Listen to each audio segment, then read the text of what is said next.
ദൈവ തിരുനാമത്തിന് മഹത്വമുണ്ടാവട്ടെ. Bible reading പ്രോഗ്രാമിലേക്ക് ഏവർക്കും കർത്തൃനാമത്തിൽ സ്നേഹവന്ദനം അറിയിക്കുന്നു.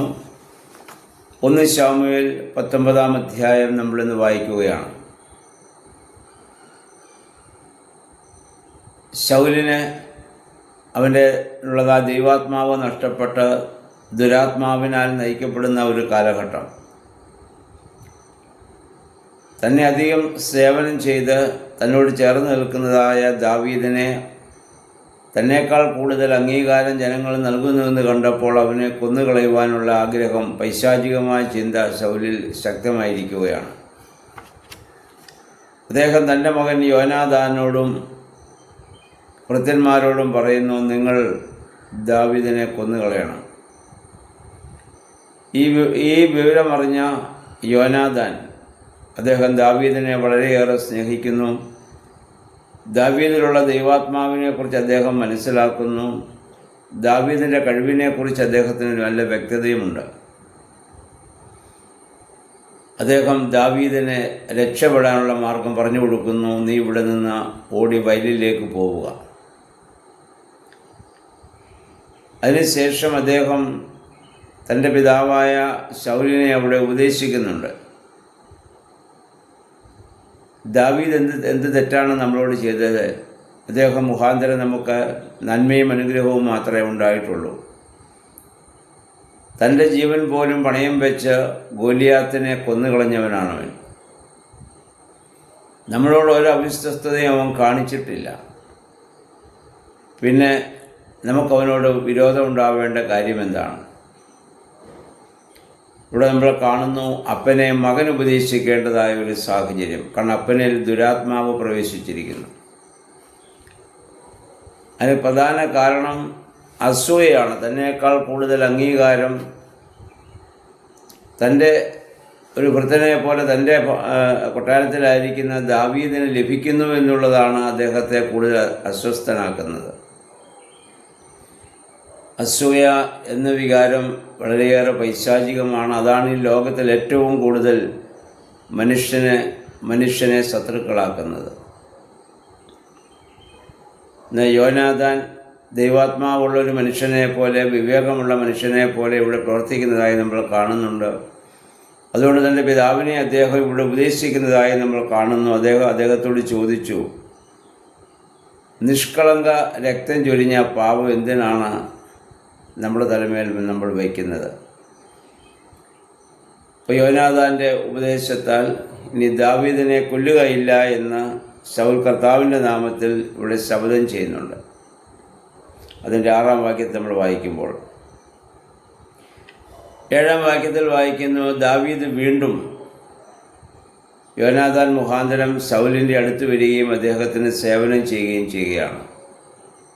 ഇങ്ങനെയുള്ളൊരു മനുഷ്യനെ വിട്ട് ഓടിപ്പോകുവാൻ, അല്ലെങ്കിൽ ദാവീദിനറിയാം അവനിൽ ദുരാത്മാവ് വന്നിട്ടാണ് അവനിതൊക്കെ ചെയ്യുന്നതെന്ന്.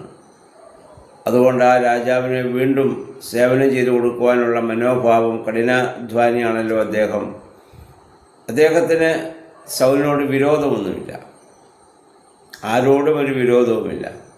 തന്നെ ഏൽപ്പിക്കുന്ന ജോലി ആത്മാർത്ഥതയോടും സത്യസന്ധതയോടും നീതിബോധത്തോടും പ്രവർത്തിക്കുക മാത്രമാണ് ദാവീദ് ചെയ്തുകൊണ്ടിരിക്കുന്നത്. മുൻപും അങ്ങനെയായിരുന്നു.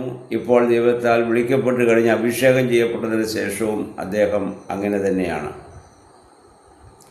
9-ാം വാക്യം നമ്മൾ വായിക്കുമ്പോൾ വീണ്ടും ദുരാത്മാവ് ശൗലിൻ്റെ മേൽ വരികയും ദാവീദിനെ കൊല്ലുവാൻ തക്കവണ്ണം അദ്ദേഹം ശ്രമിക്കുകയാണ്. വീണ വായിച്ചുകൊണ്ടിരിക്കുന്ന, കിന്നരം വായിച്ചുകൊണ്ടിരുന്ന, അഥവാ സങ്കീർത്തനം വായിച്ചുകൊണ്ടിരുന്ന ദാവീദിനെ കൊല്ലുവാൻ വീണ്ടും അദ്ദേഹം കുന്തം കൊണ്ട് കുത്തുകയും ദാവീദ് ഒഴിഞ്ഞു മാറിയതിനാൽ ഭിത്തി തുളച്ച് ആ കുന്തം പോവുകയും ചെയ്ത സംഭവം നമ്മൾ വായിക്കുന്നുണ്ട്. ഇതിപ്പോൾ 3-4 പ്രാവശ്യം നമ്മൾ കണ്ടു. ദാവീദിൻ്റെ എപ്പോഴുമുള്ള വിശ്രമ സമയത്തൊക്കെ അദ്ദേഹത്തിൻ്റെ ജോലി സങ്കീർത്തനങ്ങൾ പാടുകയാണ്, ദൈവത്തെ പാടി മഹത്വപ്പെടുത്തുകയാണ്. അതുകൊണ്ടാണ് ശൗലിന് അദ്ദേഹത്തിനെ ഒന്നും ചെയ്യാൻ പറ്റാത്തത്.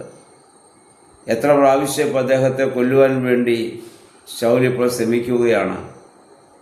അപ്പോഴൊക്കെ അത്ഭുതകരമായി ദൈവം അദ്ദേഹത്തെ സംരക്ഷിക്കുന്നുണ്ട്. അദ്ദേഹത്തെക്കുറിച്ച് പറയുമ്പോഴൊക്കെ നമ്മൾ നിരന്തരം വായിച്ച് കേൾക്കുന്നു. അദ്ദേഹം കിന്നരം വായിക്കുന്നു എന്ന് പറഞ്ഞാൽ സങ്കീർത്തനങ്ങൾ പാടി ദൈവത്തെ സ്തുതിച്ചുകൊണ്ടിരിക്കുകയാണ്. കൊട്ടാരത്തിൽ ഒരുപാട് ഉത്തരവാദിത്തങ്ങൾ അദ്ദേഹത്തിന് ചെയ്യുവാനുണ്ട്, കഠിനാധ്വാനമുണ്ട്. പക്ഷേ ദൈവത്തെ സ്തുതിക്കുന്ന കാര്യത്തിൽ മാത്രം അദ്ദേഹത്തിന് ഒരു മടിയുമില്ല. എപ്പോഴും അദ്ദേഹം ഫ്രീ ആയിട്ട് കിട്ടുന്ന സമയത്തൊക്കെ അത് ചെയ്തുകൊണ്ടിരുന്നു. ആ സങ്കീർത്തനം വായിച്ചുകൊണ്ട് ദൈവത്തെ പാടി മഹത്വപ്പെടുത്തിക്കൊണ്ടിരുന്നത് കൊണ്ടാണ് ഇങ്ങനെയുള്ളതായ ആ ശത്രുവിൻ്റെ എല്ലാവിധ പൈശാചിക പ്രവർത്തനങ്ങളിൽ നിന്നും ദുരന്തങ്ങളിൽ നിന്നും അദ്ദേഹത്തിന് രക്ഷപ്പെടാൻ സാധിക്കുന്നത്. നമ്മുടെ ജീവിതത്തിലും ഈ സൗലിനെ പോലെയുള്ള ശത്രുക്കൾ നമുക്ക് ചുറ്റുമുണ്ട്. പിശാച് അവൻ്റെ കുന്തം കൊണ്ടുള്ള കുത്തു കൊള്ളാതിരിക്കണമെങ്കിൽ നമ്മൾ വേദപുസ്തകം വായിക്കുകയും പ്രാർത്ഥിക്കുകയും ധ്യാനിക്കുകയും ചെയ്യുക. അപ്പോൾ ശത്രുവിന് നമ്മളെ ഒന്നും ചെയ്യാൻ സാധിക്കത്തില്ല. ദൈവത്തിൻ്റെ വലിയ സംരക്ഷണം, ആ കവചം നമുക്ക് ലഭിച്ചുകൊണ്ടിരിക്കുമെന്ന് ഈ സംഭവം നമ്മെ ഓർമ്മപ്പെടുത്തുകയാണ്. അതിനുശേഷം വീണ്ടും അങ്ങനെ ഉടമ്പടിയൊക്കെ ചെയ്തെങ്കിലും വീണ്ടും ദുരാത്മാവ് വരികയും ദാവീദിനെ കൊന്നുകളയാൻ അദ്ദേഹം ആഗ്രഹിക്കുകയും ചെയ്തു. തൻ്റെ ഭൃത്യന്മാരെ അയച്ചു. ഇതെൻ്റെ ഭാര്യയായ മീഖൾ അറിഞ്ഞു. മീഖൾ ദാവീദിനോട് പറഞ്ഞു, നീ ഇവിടെ നിന്ന് ഓടി രക്ഷപ്പെടുക. അപ്പം വാതിൽ കാവലക്കലൊക്കെ മറ്റാളുകളൊക്കെ നിൽക്കുന്നത് കൊണ്ട് അവൾ ജനൽ വഴി ദാവീദിനെ അവിടെ നിന്ന് പുറത്തു വിട്ടു, രക്ഷിച്ചു എന്ന് നമ്മൾ വായിക്കുന്നുണ്ട്. ഇതുപോലെ തന്നെ പുതിയ നിയമത്തിൽ അപ്പോസ്തലനായ പൗലോസ് ശ്ലീഹായും മതിൽ വഴി രക്ഷപ്പെട്ട സംഭവം നമ്മൾ വായിക്കുന്നുണ്ട്.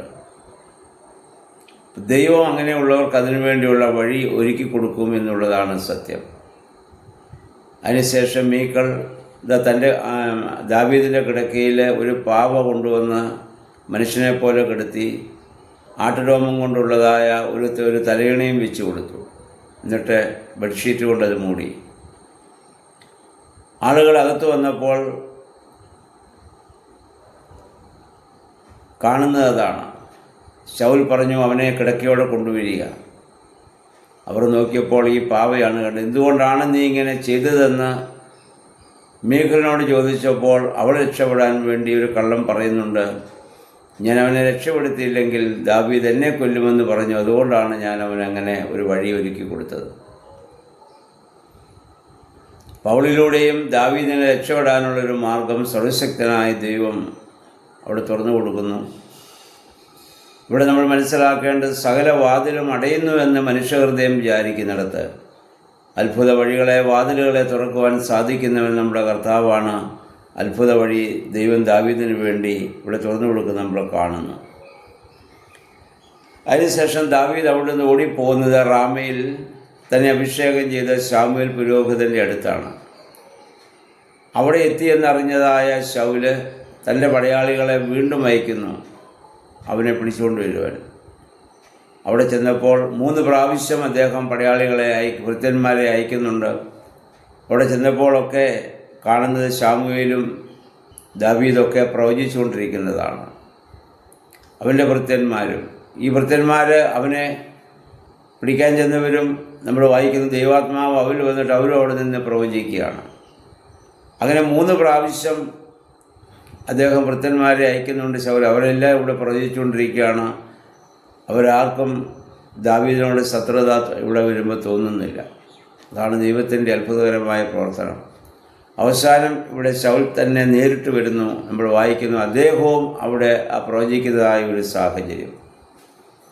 കാരണം ദാവീദിനെ സംരക്ഷിക്കുവാൻ ദൈവം ചെയ്യുന്നതായ സംരക്ഷണ പ്രവർത്തനങ്ങൾ എത്ര അത്ഭുതകരമാണെന്ന് നമുക്കിവിടെ മനസ്സിലാക്കാൻ സാധിക്കുന്നുണ്ടല്ലോ. പ്രിയമുള്ളവരെ, ദൈവാത്മാവിനാൽ അഭിഷേകം ചെയ്യപ്പെട്ടതായ ഒരു മനുഷ്യനെ ദൈവം എങ്ങനെയാണ് സംരക്ഷിക്കുന്നതെന്ന് ഇതിലൂടെ നമുക്ക് മനസ്സിലാക്കാൻ സാധിക്കുന്നുണ്ട്. ദാവീദിൻ്റെ സംഭവത്തിലൂടെ നമ്മൾ മനസ്സിലാക്കേണ്ടത് ദൈവം ഒരു മനുഷ്യനെക്കുറിച്ചൊരു പദ്ധതി ഉണ്ടെങ്കിൽ ആ പദ്ധതി പൂർത്തീകരിക്കുന്നത് വരെയും ആർക്കും അവനെ ഒന്നും ചെയ്യാൻ സാധിക്കില്ല. പൗലോസ്ലീഹായുടെ ജീവിതത്തിലും എത്രയോ പ്രാവശ്യം മരണത്തെ അദ്ദേഹം മുഖാമുഖം കണ്ടതാണ്. അവിടെ നിന്നൊക്കെ അത്ഭുതകരമായി അദ്ദേഹം രക്ഷപ്പെടുകയാണ്. അണലി അടിച്ചിട്ട് പോലും അദ്ദേഹം രക്ഷപ്പെട്ട സംഭവം നമുക്കറിയാം. കപ്പൽ ഛേദമുണ്ടായിട്ടും രക്ഷപ്പെട്ട സംഭവങ്ങൾ നമുക്കറിയാം. ദൈവത്തിന് അദ്ദേഹത്തെ കുറിച്ചൊരു പദ്ധതിയുണ്ട്. അതുവരെയും ദൈവം നമ്മളെ കാത്ത് സംരക്ഷിക്കും. അപ്പോൾ ദൈവത്തിന് നമ്മളെക്കുറിച്ചൊക്കെ ഓരോ പദ്ധതിയുണ്ട്. ആ പദ്ധതിയുടെ കാലം വരെയും നമ്മൾ ഈ ഭൂമിയിൽ ജീവിച്ചിരിക്കും. പക്ഷേ ആ സമയത്ത് നമ്മൾ എത്രമാത്രം ആത്മാർത്ഥതയോടുകൂടി പ്രവർത്തിക്കണമെന്നുള്ളതാണ്. ദാവീദിനെ പോലെ സങ്കീർത്തനങ്ങൾ പാടിയും ദൈവത്തെ പാടി മഹത്വപ്പെടുത്തിയൊക്കെ നമ്മൾ ചെയ്യുമ്പോൾ, ദാവീദിനാണ് ഇവിടെ വാസ്തവത്തിൽ സൗലിനോട് വലിയ ശത്രുത ഉണ്ടാവേണ്ടതാണ്. ഒരിക്കലും അദ്ദേഹത്തിന് ആ ശത്രുത ഉണ്ടാവുന്നില്ല. കാരണം അദ്ദേഹം സങ്കീർത്തനങ്ങൾ പാടുന്നവനാണ്, പ്രാർത്ഥിക്കുന്നവനാണ്.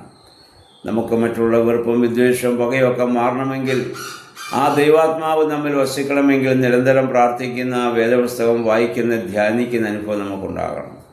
അതിനുവേണ്ടി നമുക്ക് ശ്രമിക്കാം. ദാവീദിൻ്റെയും സൗലിൻ്റെയും ജീവിതം നമ്മൾ കണ്ട് നമ്മുടെ ജീവിതത്തെ ദൈവസ്ഥലത്തിൽ ക്രമപ്പെടുത്തുവാൻ ദൈവമേ, പരിശുദ്ധാത്മാവെ ശക്തീകരിക്കണമെന്ന് പ്രാർത്ഥിക്കാം. ദൈവം അതിന് നമ്മെ സഹായിക്കുമാറാകട്ടെ.